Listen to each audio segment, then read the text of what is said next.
चलिए खबरों की शुरुआत एक बड़ी और अहम जानकारी के साथ करते हैं। दिल्ली से ये बड़ी जानकारी, शिवसेना ने सुप्रीम कोर्ट में याचिका दाखिल की है। बिल्कुल बड़ी खबर आपको बता दें, राज्यपाल के आदेश को सुप्रीम कोर्ट में चुनौती दी गई है। आपको बता दें, राज्यपाल शिवसेना के चीफ व्हिप सुनील प्रभु ने याचिका दी है। तो महाराष्ट्र का सियासी संकट कभी गुवाहाटी पहुंच रहा है तो कभी दिल्ली में आज पहुंचा हुआ है, और जिस तरह से शिवसेना गुट की ओर से ये जो याचिका दाखिल की गई है सुप्रीम कोर्ट में, इस पर आज शाम को सुनवाई होनी है। बिल्कुल बड़ी खबर आपको यहाँ पर बता दें, राज्यपाल के आदेश को सुप्रीम कोर्ट में चुनौती यहाँ पर दी गई है। प्रोटेस्ट के फैसले को चुनौती यहाँ पर दी गई। शिवसेना के चीफ व्हिप सुनील प्रभु ने ये याचिका दायर की है। ये बड़ी जानकारी आपको दे रहे हैं। अभिषेक मनु सिंह भी शिवसेना की पैरवी करेंगे। तो महाराष्ट्र में इस बीच सियासी पारा हाई है और अब सबकी निगाहें टिकी है प्रोटेस्ट पर।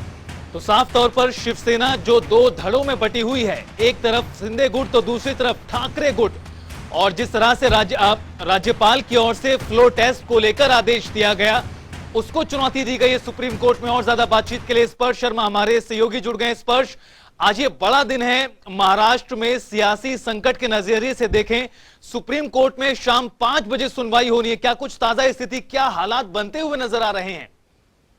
देखिए, महाराष्ट्र में कल जिस तरीके से फ्लोर टेस्ट को जो है होना है, उसको लेकर यहाँ पर चुनौती जो है शिवसेना की तरफ से दी गई है। शिवसेना के जो चीफ व्हिप हैं सुनील प्रभु, उनकी तरफ से जो है आज इस जो याचिका है उसमें चुनौती दी गई है, और उनकी तरफ से अभिषेक मनु सिंघवी जो है वो सुप्रीम कोर्ट का रुख जो है करते हुए नजर आए। फिलहाल सुप्रीम कोर्ट ने कहा है कि आप जो तमाम जो पक्षकार हैं उनको याचिका की कॉपी जो है वो जो है पहुंचा दीजिए, और शाम 5 बजे सुनवाई करने के लिए सुप्रीम कोर्ट जो है इस मामले पर फिलहाल तैयार हो गया। हम देख रहे हैं कि किस तरीके से सुप्रीम कोर्ट ने 11 तारीख तक जो है यथास्थिति बनाने की बात की थी, लेकिन कल देर रात जिस तरीके का डेवलपमेंट देखने को मिला, देवेंद्र फडणवीस जो है वो राज्यपाल से मिलते हुए नजर आते हैं, और राज्यपाल के पास एक चिट्ठी पहुंचती है जिसमें कहा जाता है कि अल्पमत में जो है सरकार, और उसके बाद फ्लोर टेस्ट की बात निकलकर सामने आती है। तो ऐसे में सुप्रीम कोर्ट के आदेशों का पालन हो, इसी को लेकर ये जो याचिका है वो फिलहाल शिवसेना की तरफ से जो है लगाई गई है। स्पर्श, लेकिन दूसरी तरफ महाराष्ट्र का सियासी पारा तो हाई बना हुआ है, लेकिन शिवसेना जो है वो अंत तक कोशिश कर रही है कि उसके बागी विधायक उनके पास आ जाए।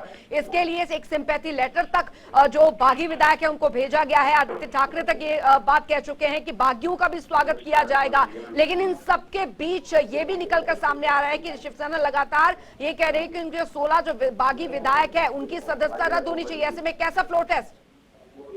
देखिए, बिल्कुल इसी को लेकर ये जो याचिका है उसमें चुनौती जो है दी गई है, क्योंकि कुछ बागी विधायकों पर कार्रवाई करने के लिए शिवसेना की तरफ से जो है उनके चीफ व्हिप उनकी तरफ से कहा गया था, और वो अभी तक जो है पेंडिंग है। और सुप्रीम कोर्ट ने जिस तरीके से कहा था कि जो यथास्थिति है वो कहीं ना कहीं 11 तारीख तक जो है बनी रहेगी, लेकिन उसके बावजूद फ्लोर टेस्ट की बात जब निकलकर सामने आ गई तो ये सुबह से ही कहीं ना कहीं माना जा रहा था कि सुप्रीम कोर्ट में की तरफ रुख जो है जो शिवसेना है वो करती हुई जो है नजर आ सकती है। ऐसे में कई सारे पहलू जो है इसमें निकलकर सामने आ रहे हैं। पहला कि जिस तरीके से जो मामला पेंडिंग है कि विधायकों को जो है निलंबित किया जाना चाहिए, जो बागी विधायक हैं वो जो है देखने को इसमें मिलता नजर आता है। दूसरा, सुप्रीम कोर्ट ने कहा है कि वो अगली सुनवाई 11 तारीख को करते हुए नजर आएंगे, तो तब तक क्या इस तरीके से फ्लोर टेस्ट किया जा सकता है या नहीं किया जा सकता है।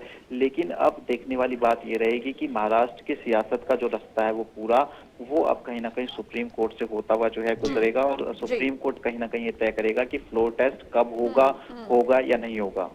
चलिए, बहुत बहुत शुक्रिया स्पर्श शर्मा इस तमाम जानकारी के लिए। तो सुप्रीम कोर्ट का क्या कुछ फैसला जो है वो यहाँ पर आता है ये भी देखना होगा। यानी कि आज शाम सबकी निगाहें टिकी हैं कि आखिरकार अगले दिन आखिर क्या स्थिति बनती है महाराष्ट्र की सियासत।